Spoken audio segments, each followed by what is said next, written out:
अहम खबर अभी अभी आप अपनी स्क्रीन के निचले भाग पे देख रहे हैं, जहां पे फर्टिलाइजर सब्सिडी के ऊपर फिर से बढ़ाने का एक विकल्प खुल रहा है और अंतर्राष्ट्रीय बाजारों में फर्टिलाइजर की जो बढ़ती कीमतें हैं उसको लेकर शायद ये फैसला हो सकता है। लक्ष्मण रॉय हमारे साथ मौजूद है पूरी डिटेल लेके। लक्ष्मण जी बताइए क्या है डिटेल। जो हमें सूत्रों से जानकारी मिली है उसके मुताबिक सरकार फर्टिलाइजर सब्सिडी एक बार फिर से बढ़ा सकती है। इस विकल्प को सरकार ने फिर से खोल दिया है और इसके पीछे दरअसल वजह है अंतर्राष्ट्रीय बाजार में फर्टिलाइजर की बढ़ती कीमतें।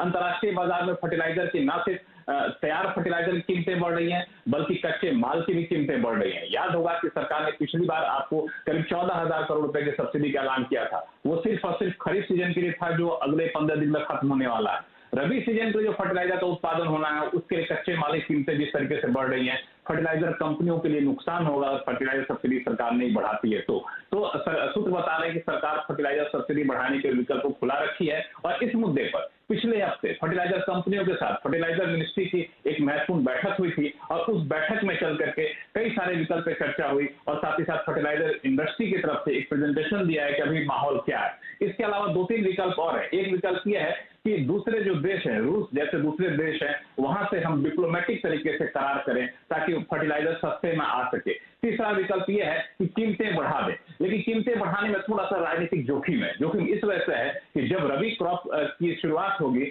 उस वक्त अगर फर्टिलाइजर कीमतें सरकार बढ़ाती है तो उस वक्त आपको याद होगा कि उत्तर प्रदेश में चुनाव होने हैं, पंजाब में चुनाव होने हैं, ऐसे 2 राज्यों में चुनाव होने हैं। तो वहां पे राजनीतिक जोखिम सरकार लेना नहीं चाहती क्योंकि पहले ही किसान बिल के विरोध में एक माहौल बना हुआ है। तो सरकार शायद कीमतें बढ़ाने के विकल्प को न अपनाए। बहुत हद तक संभावना है कि फर्टिलाइजर सब्सिडी बढ़ाने के विकल्प पर विचार करे और साथ ही साथ डिप्लोमेटिक स्तर पर फर्टिलाइजर इंपोर्ट बढ़ाने पर सरकार विचार करे। लेकिन ये काफी मामला गंभीर हो चुका है, सरकार इस पर काफी सक्रिय हो गई।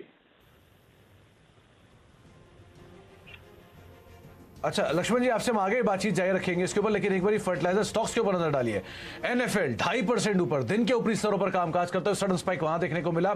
आरसीएफ 1.5% ऊपर, सडन स्पाइक 77.30 के स्तरों पर यह भी कामकाज करता हुआ दिखाई पड़ रहा है। और बाकी चंबल फर्टिलाइजर वहां पर भी लोअर लेवल से एक स्ट्रॉन्ग मूव आता हुआ दिखाई पड़ा और वो भी दिन के ऊपरी स्तरों पर। एनएफएल भी करीब 2% ऊपर, 56.85 के स्तरों पर यहां पर भी कामकाज होता हुआ। तो मेजरली तमाम फर्टिलाइजर स्टॉक्स में एकाएक स्पाइक आता हुआ दिखाई पड़ा है। तो गाबा सर, पहले तो आरसीएफ और एनएफएल दोनों दिन के ऊपरी स्तरों पर कामकाज कर रहा है, कैसे दिख रहे हैं चार्ट्स आपको? तो राष्ट्रीय केमिकल फर्टिलाइजर अच्छा लगता है। 74 का एक स्टॉप लगाना चाहिए। मुझे लगता है यहां से एक अपमूव मिलेगा और ऐसा कुछ होता है तो 84, 85 भी पॉसिबल है।